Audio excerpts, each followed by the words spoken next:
हत्यारालाई फाँसी दे, फाँसी दे, फाँसी दे। हत्या गर्ने विशेष व्यक्तिको छन् तिनीहरूलाई चाहिँ अब अहिलेको स्थानीय सरकारले चाहिँ फाँसीको सजाय दिनुपर्छ भन्ने चाहिँ हाम्रो माग हो। 100 मिटर पछाडि लास भेटिन्छ। प्रहरीले कहाँ गएर खोज्यो बच्चालाई 4 दिनदेखि हैन।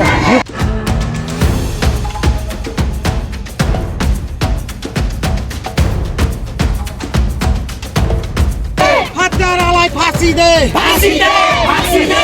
हत्यारालाई फाँसी दे, फाँसी दे, फाँसी दे। हत्यारालाई फाँसी दे, फाँसी दे, फाँसी दे।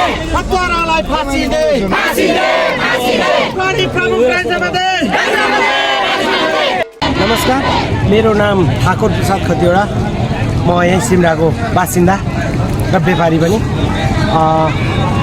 यो विगत 3 दिनदेखि हराइरहेकी बालिका गरिमा चौधरीको विषयमा हिजो चाहिँ प्रहरी सुरक्षाको कति साह्रो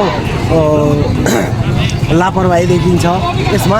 किनभने घरको 100 मिटर पछाडिको घरमा चाहिँ लास भेटिन्छ। 4 दिनदेखि हराइरहेको बच्चाको घरको 100 मिटर पछाडि लास भेटिन्छ। प्रहरीले कतिसम्म लापरवाही गरेको होला, खोज तलासमा कति कमजोरी गरेको होला।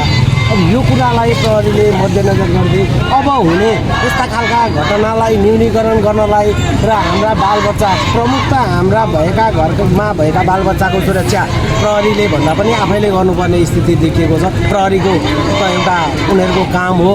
केही घटना भएपछि छानबिन गर्ने, छानबिनलाई लम्ब्याउने र न्याय हुन्छ या के हुन्छ त्यो पछिको कुरा भयो। तर आफ्ना बालबच्चालाई कहाँ जाँदैछन्, के गर्दैछन् भन्ने कुरा चाहिँ सम्पूर्ण कुरा आफूले चाहिँ केयर गरेर आफ्ना बालबच्चालाई सुरक्षा पहिलो चाहिँ आफूले गर्नुपर्ने देखिएको छ यो कुराले गर्दा। किनभने घरको छेउको घरमा बसेको भाडामा बसेको व्यक्तिले 4 घर पछाडि लगेर बलात्कार गरेर हत्या गर्छ, जुनले चाहिँ बयान दिएको छ भन्ने कुरामा आएको छ।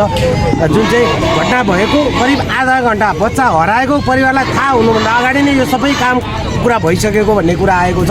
यतिसम्म चाहिँ अनि प्रहरीले खोज तलास कुन हिसाबले गरिरहेको थियो भन्ने कुरा पनि प्रश्नवाचक चिन्ह खडा भएको छ।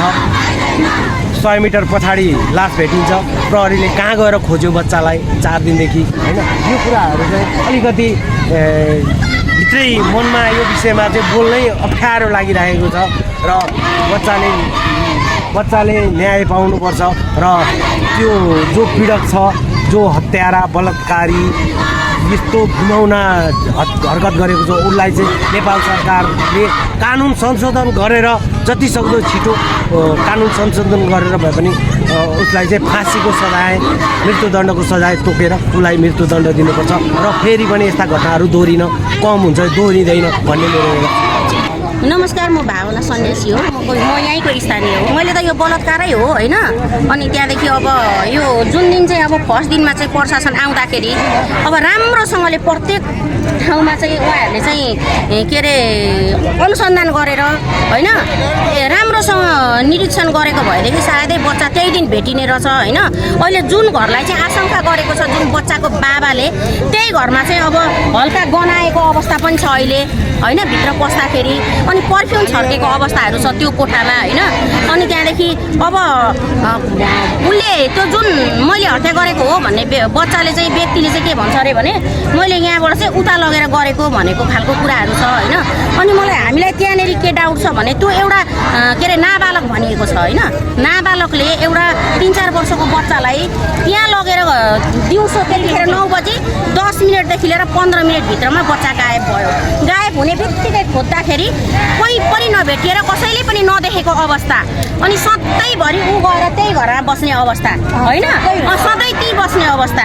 अनि त्यहाँदेखि अब त्यहीँनेरि हत्या भएको होइन, मैले त्यहाँ लगेर गरेको हो, म एउटैले गरेको हो भन्ने चाहिँ उसले बयान दिएको छ रे हैन। तर हामी कसैलाई पनि मान्य छैन। बच्चाको हत्या त्यही घरभित्र भएको हो। त्यो घरभित्र जति पनि मान्छे छन् सबैलाई थाहा छ। अहिले खुल्लोमा आछ सानो उसको बच्चा उसको साथीले अहिले के भनेको छ भन्ने कुरा छ भने 1-2जनाले अहिले त्यहाँ सोद्धाखेरि लुटुक्क पर यसरी निदायो अनि म चाहिँ यस्तो काम म यसलाई गर्छु है भनेर चाहिँ काँधमा हालेर यसो निकालेको भनेर चाहिँ कुरा आयो हैन। अब त्यो कहाँसम्म सत्य हो त्यो त अब भिडियो हेर्नु पर्ला। भिडियो हेरेर थाहा हुन्छ होइन कि यो चाहिँ बलात्कार होस् या हत्या होस् यो घरैभित्र भएको हो त्यो ठाउँमा लगेर भएको होइन त्यो ठाउँमा चौतारामा मेरो घरको छेउ पर्छ त्यो चौतारा भरि दिनभरि मान्छे हुन्छ धारा छ होइन नुहाइ धुवाइ गर्ने ठाउँ हो त्यहाँनिर दिउँसो त्यहाँ लगेर गरेको होइन घरमै हत्या भएर लगेको हुन सक्छ गरिमाको न्यायको लागि चाहिँ के भन्न चाहनु गरिमाको न्यायको लागि चाहिँ अब कस्तो भनेदेखि सम्बन्धित व्यक्ति कति छन् को छन् भन्ने कुरो त त्यही बच्चाले खुलाउँछ खुलिसकेपछि को संलग्न छन् उनीहरूलाई हदैसम्मको कारबाही हुनु पर्यो र अनि त्यहाँदेखि यदि हत्या गर्ने विशेष व्यक्ति को छन् तिनीहरूलाई चाहिँ अब अहिलेको स्थानीय सरकारले चाहिँ फाँसीको सजाय दिनुपर्छ भन्ने चाहिँ हाम्रो माग हो।